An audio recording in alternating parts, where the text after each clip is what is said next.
Hello everyone and welcome to a new video. MC Mura here, and in today's video we're gonna talk about Street Fighter V's most nerfed character. Previously I have done a video on the most buffed character. You guys really enjoyed that one and requested the most nerfed, so here we are. In the most nerfed, here I'm talking about them from their best to their current state. And I know a lot of you are expecting maybe Nash. I know some might expect Zangief, which was probably what you were thinking, and I will do a complete video on Zangief later on, but I honestly think the main issues with Zangief are more with game changing around him and not really Zangief's tools themselves. Here I'm talking about the character specific nerfs, and for me to talk about a character being the most nerfed, they had to be at the very top, and no one fits this description better than Abigail. Yeah, you see, he wants to be full screen. Forward trade. Activate, uh-oh. Command throw. Into the flip. Oh my, what? He's dead? Oh my god, he is gone! It's gonna be match point for both players.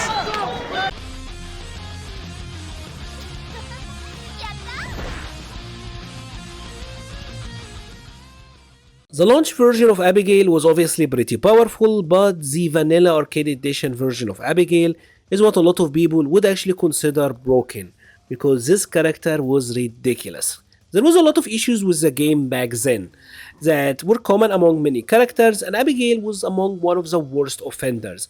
One of the common ones was the lack of hurtbox extensions on a lot of the pokes and the lack of recovery frames. It was very difficult to whiff punish back then, which means that moves like his crouching light punch, obviously this is still very good now, but back then it was even better. And obviously the crouching medium punch, this was almost impossible to whiff punish. Standing heavy punch was a very good move as well. All three of these, you had very hard time dealing with, and you kinda had to jump over him to whiff punish him for doing that. But Abigail have also a lot of scary anti-airs, like crouching heavy, forward heavy, and he had a wicked jab anti-air. It was like his jab anti-air was very good for way late into the game as well. So dealing with him in the neutral was rough. But outside of that, he also had a lot of tools that made his offense extremely obnoxious and difficult to deal with. One of the ones that might surprise you now is his forward throw, because this left Abigail very close to you in the corner, which means that Abigail could just forward throw loop you in the corner like that. Getting cornered by Abigail is already scary, but having to deal with that is tough. And obviously he have a lot of moves that can cage you at this point as well, like his standing medium punch is very effective here. He can go for something like crouching heavy into the smash. You're not jumping over him that easily, right? That have always been hard. But it wasn't really the regular grab that made Abigail a nightmare back then.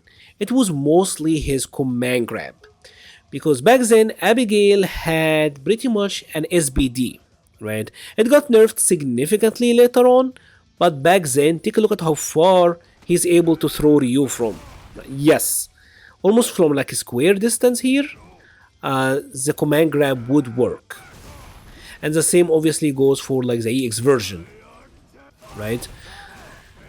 This meant that his pressure was much scarier, and he could do a lot more. When you think of like a pressure sequence by Abigail, what are the normals that you are thinking of? Typically you would think of as like standing medium punch. Abigail players love to do like 50,000 of these in a row, right? And that is obnoxious as it is right now, but back then, after standing medium punch, he actually is in range to command grab you.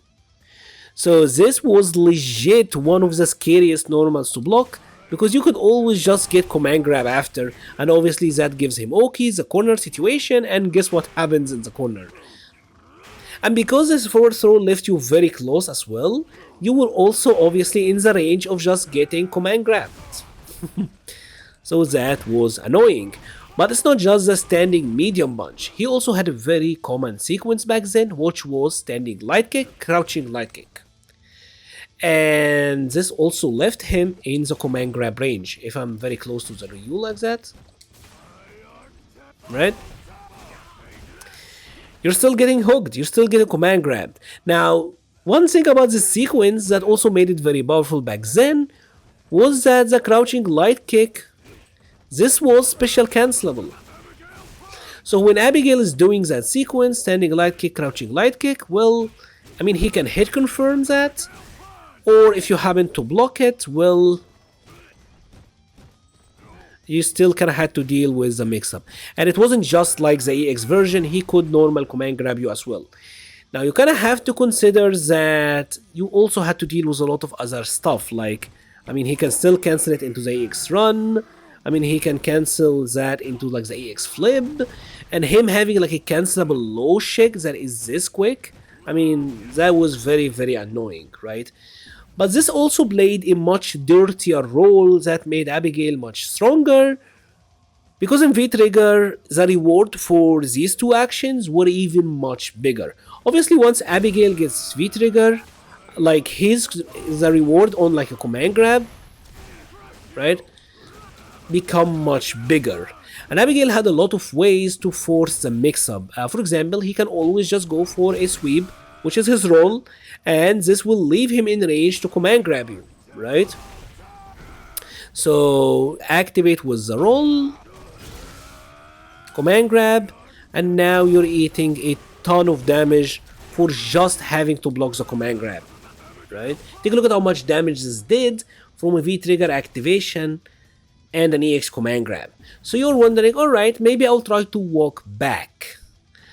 Now the issue with this is when you're trying to walk back, let me like do the activation again, right? Let's just be close to him. If you're trying to walk back, that crouching light kick will hook you. And guess what?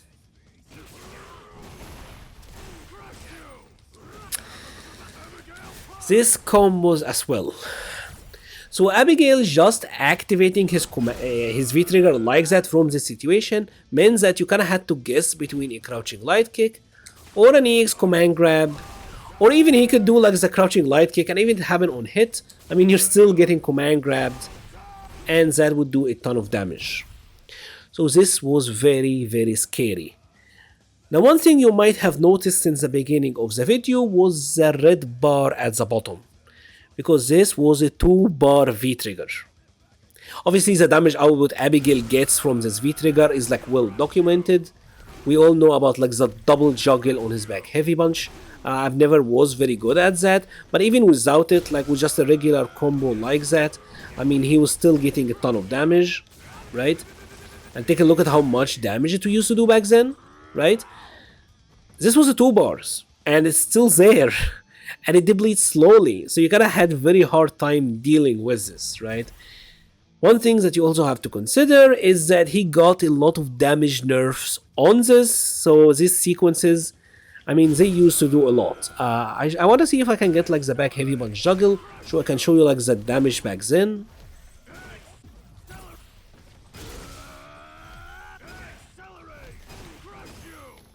Five minutes later.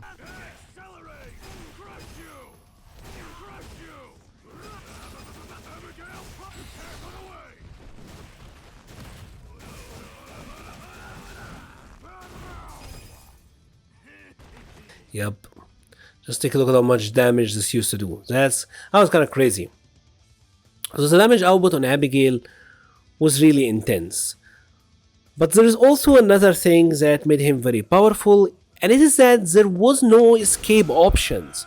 When Abigail does his guard breaks, like for example this one, like if the opponent happens to block, well, they will get guard break, right? And there was no V-shift back then, and proximity block would activate, which means that they couldn't really move. So him just going for the guard breaks were very common back then as well. Just take a look at this clip. Can't do anything, he gets behind here. Knockdown. The fake jumping. Terrible situation. Oh, the guard break. Doesn't interrupt this Gets a time. punish. No, no punish. Oh, no. He whiffs, he whiffs. Oh, There's the no guard break. escape. And There's Cool no Kid escape. is in top 8. Man, that looks on Xian's face, like you can just tell he's ultra pissed when he lost to Abigail and the Cool Kid, obviously, who made top 8 this year at EVO. Obviously, he went through a lot of other changes as well, but these are the reasons that made Abigail totally broken back in the day. I hope you have found this video kinda informative. There is a lot more to go, but these are the key reasons that I think really made this character totally busted. I would love to hear your thoughts about which character you think I was gonna go for, and love to hear your thoughts about Abigail back then as well, and in Street Fighter 5 in general, as well as other suggestions for upcoming content. If you have enjoyed this video, please leave a like or a comment, it helps the channel so much. I will be leaving a link to the Patreon, Discord, Twitter, and Twitch pages in the description. Thank you so much for watching, and stay safe. Oh, There's no escape! There's no